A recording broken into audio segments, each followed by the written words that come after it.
wapenzi wa series ya Dunia, hamjambo? Hapa Mati anaonekana akiwa jameni hajui afanye nini, hajui amsikize manyanya ama shangazi zake. Sasa hapa itakuwaje? Itakuwaje kila mtu amebaki wanamwangalia tu Mati chenye anafanya. Huko kwingine nako jameni, kama hujasubscribe make sure una subscribe kwenye hii channel. Tunafanya analysis na prediction ya series yenye itafuata kutakuwaje. Manyanya amekasirika, amebaki mwenyewe ana mawazo, alafu mke wake Vai yajifanya yeye kwa mke bora. Sasa ile amuuliza una nini mume wangu? Alichokiona amekiona cha moto, nakwambia akapashwa. Wajua tena manyanya akianza kupasha mtu anakupasha mpaka unakauka na sio mwenye unaongea, maskini Vai. Lakini Vai mimi Vai amenisinya, mimi nilikuwa sitaki kabisa watu wawili warudiane kabisa, lakini tutafanyaje? Na ndio mke wake wenyewe wakarudiana. Huko wengine nako waumini sijui wanajumuia wenzake kina Amani wameenda kumtembelea Amani. Jamani, sijui alikuwa anafaa kwenda ni ushirika ama ndio nini. Amani naye na tabia za wanawake wakampata Cindy ndani kubisha mlango. Cindy akakuja, wakawasema kwa anamtaka Amani. Amani ni mtumishi, si ndio? Wanamtaka mtumishi. Cindy hapo yajifanyia tele yupi na yajua kabisa ni Amani. Ndio akaenda ndani akaenda kumwambia Amani, kwa unaitwa na wanajumuia wenzako huku nje. Amani akakasirika. Umwambia nini? Kwa hapa ndo kwangu sijui nini. Na wewe kwambia uwafungulie mlango. Na wewe kwambia sijui useme nini. Amani alikuwa akasirika, maana yajulikana kwa ni mtu wa Mungu. Kanisani hata akona cheo, yani yajulikana hakuna machafu yenye yayafanya. Jamani mapasta of course. Sasa itakuwaje episode yenye inafuata? Hawa waumini mimi hata acha nyamaze.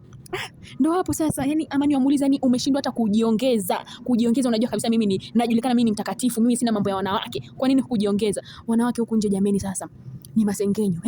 Huyu vile hata ameaminiwa na mchungaji, amepewa mpaka cheo kanisani, heshima. Unajua tayari hawa mama kanisa vile wako kwa umbea, waachie. Wamenona kisa na maana ni umbea. Wakapiga hesabu yao hapo. Cindy kabidi aje aseme kuwa hapa hakuna Amani mchungaji, ni vile majina yamechanganya, maana mimi naishi na mtu ambaye anaitwa Amani nini. Hao ndo akajifanya haya tutasemaje sisi kama sipo hapa, basi ni sawa. Na aliwaambia sijui mmechanganyikiwa nyumba. Wanakenya kamwangalia wakasema sawa. Akasema haya acha tuondoke, wakaenda zao. Sasa sijui hapa itakuwaje. Sijui kama hawa wataenda sema kwa kanisani ama itakuwaje. Maana hatujaambiwa kama kule alikuwa anajua kwa Amani ama ni vipi. Acha tuone episode yenyewe itafuata ile kutakuwa. Cindy akaingia ndani jamani, akamwambia Amani kwa mambo yako shwari, shadanganya Amani mtakatifu. Akafunga mikono mwenyewe aombe jamani. Alhamdulillah. Huku jamani binti aitwaye Kate msichana mnafiki kama nini huku ameweka kikao. Wana familia wa kina Mati. Shangazi za kina Mati sana wasomea. Mnafaa kumtenga. Lakini hawa ni makazi wa Mati hawa. Mimi naona nikambe wamemshtukia kwa Kate kuwa ni mnafiki. Yaani mimi kulingana na mimi sijui nyinyi muonaje. Ni vile hawezi sema. Mnafaa kumtenga. Mimi siwapingi sijui nini. Msimruhusu manyanya aje hapa. Huyo manyanya nikipatana naye nitamfanyia sijui nini. Akahubiri mwamjua tari Kate.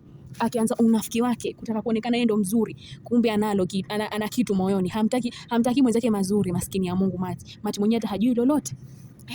Anamtumia Mati sijui nini.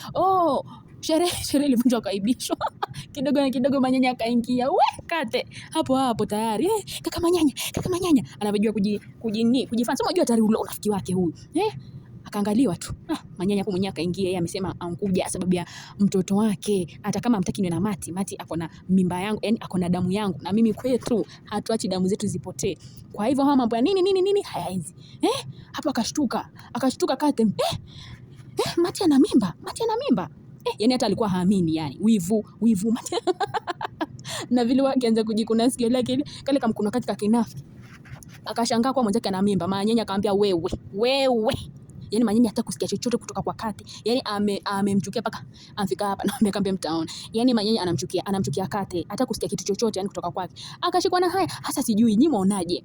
Muonaje hawa watamwachia manyanya Mati aendelee naye ashughulikie mtoto wake?